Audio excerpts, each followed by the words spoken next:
Hello అండి, welcome to దేవామృతం kitchen. ఈరోజు మనం అరటి పువ్వుతో పెసరపప్పు పొడి కూర ఎలా తయారు చేసుకోవాలో చూద్దాం. ఇది ఆరోగ్యానికి ఎంతో మంచిది. దీన్ని తినడం వల్ల కిడ్నీలో స్టోన్స్ కరిగిపోతాయి. షుగర్ వాళ్ళకి చాలా మంచిది. దీన్ని తయారు చేసుకోవడానికి ఒక చిన్న గ్లాసు పెసరపప్పు తీసుకొని శుభ్రంగా కడిగి ఒక అరగంట సేపు నీళ్లు పోసి నానబెట్టుకోవాలి. ఇప్పుడు అరటి పువ్వును తీసుకొని పువ్వుల్ని సపరేట్గా చేసుకోవాలి. నేను చూపించిన విధంగా చేసుకోవాలి.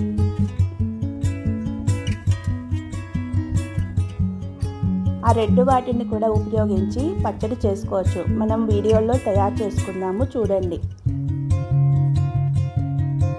ఇలా నేను చూపించిన విధంగా అరటి పువ్వులో నుంచి ఆ రేకు అది సపరేట్ చేయాలి.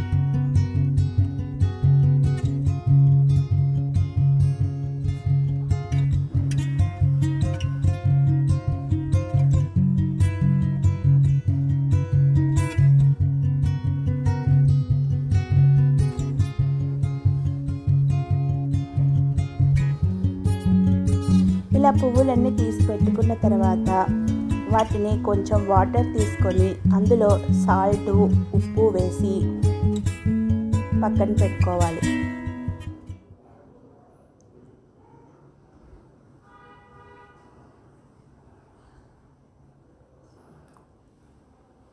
కొంచెం సాల్టు, పసుపు వేసి మనం తీసి పెట్టుకున్న అరటి పువ్వుల్ని అందులో వేసి ఒక పావుగంట సేపు ఆ నీళ్ళల్లో ఉంచాలి.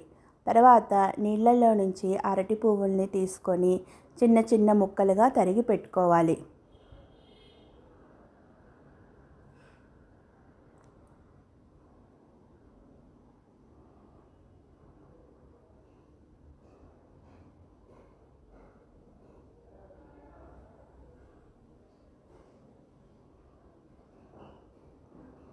పెసరపప్పును నీళ్ళల్లో నుంచి తీసి బుట్టకేసి నీళ్లు పోయేలా పక్కన పెట్టుకోవాలి. ఇప్పుడు ఒక గిన్నె తీసుకొని అందులో కొంచెం ఆయిల్ వేసి పోపు దినుసులు, ఆవాలు, ఎండుమిర్చి, జీలకర్ర, మినపప్పు, శనగపప్పు వేసి పోపు పెట్టుకోవాలి. కొంచెం ఇంగువ వేయాలి. ఇలాంటి కూరలకి ఇంగువ వేయడం వల్ల చాలా టేస్ట్ వస్తుంది.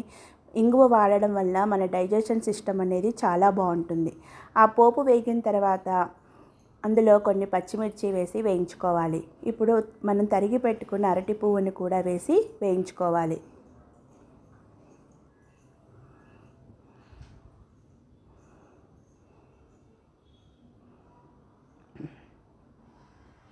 ఇలా ఒక 10 నిమిషాలు సన్నని మంట మీద అరటి పువ్వుని ఉడికించుకున్న తర్వాత నానబెట్టుకున్న పెసరపప్పును కూడా వేసి మొత్తము కలియపెట్టి ఒక 5 నిమిషాలు మళ్ళీ ఉడకనివ్వాలి.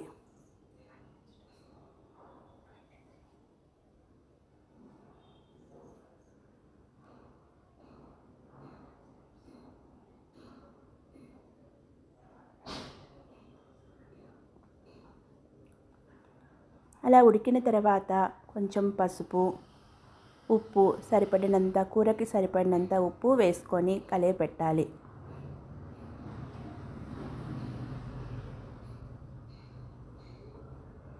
ఇప్పుడు మళ్ళీ ఒక చిన్న కొబ్బరి చిప్పని ముక్కలుగా తరుక్కొని అందులో కొంచెం పచ్చిమిర్చి, చిన్న అల్లం ముక్క, 2 వెల్లుల్లిపాయలు వేసుకొని దాన్ని మెత్తగా మిక్సీ పట్టుకోవాలి. మనం ఇంకా ఈ పచ్చిమిర్చి కారమే వేస్తాము, ఎండు కారం వేసుకోము. ఇదే కారము. దాన్నంతా వేసి కలియపెట్టుకోవాలి. ఇలా కొబ్బరి పేస్ట్ వేసిన తర్వాత ఒక 5 నిమిషాలు సన్నని మంట మీద ఉడకనిస్తే అరటి పువ్వు కూర రెడీ అవుతుంది. ఇది వేడివేడి అన్నంలో తింటే చాలా బాగుంటుంది.